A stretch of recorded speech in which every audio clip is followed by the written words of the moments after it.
If anything good has come out of this horrific war, it's that the moral depravity of the so-called rules-based order has been exposed to the masses. The mask has fallen from the neoliberal class. For far too long, liberal Western politicians have tried to convince us that they live by the standards of human rights, democracy, and freedom of speech. These are the same individuals and countries that say Israel has a right to defend itself against the world's largest concentration camp. Our so-called Western leaders in Washington, in London, in Brussels have weaponized human rights. They've weaponized democracy to promote humanitarian wars and to expand their settler colonial projects. But let's not forget that this is the same ruling class that brought us the wars in Iraq, in Afghanistan, in Libya, in Somalia. And they're the same ruling class that have given us and pushed for the brutal maximum pressure campaigns, sanctions, and regime change operations against sovereign countries like Syria, Iran, Venezuela, Cuba, and so many more countries who are resisting Western imperialism.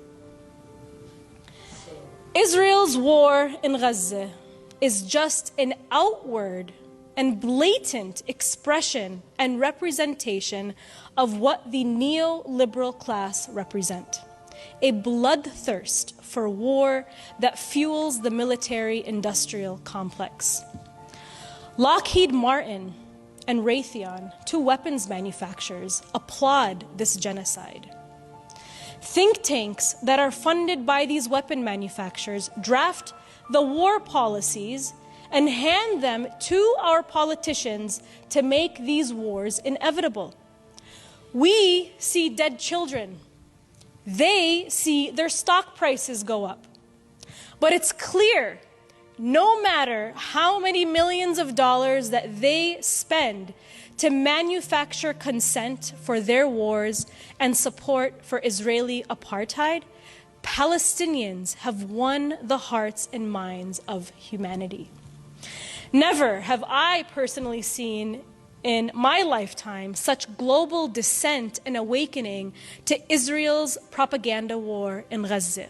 We are witnessing a global enlightenment. Millions upon millions of people have taken to the streets. Mass sit-ins at our elected officials' offices have been organized, and mass boycotts of monolithic corporations. The massive coffee company Starbucks lost $12 billion in a matter of just 1 month from our global boycott campaign. We have to disrupt their money-making mechanisms that make these wars possible. The capitalist system that we live under today is meant to make us feel powerless. But we have the power in our hands to disrupt their money-making mechanisms and stop this war. And guess what?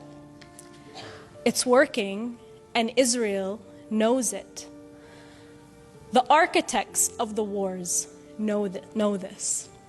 And that's why today, Israel is spending literally millions of dollars on propaganda, on an information war, to manufacture consent.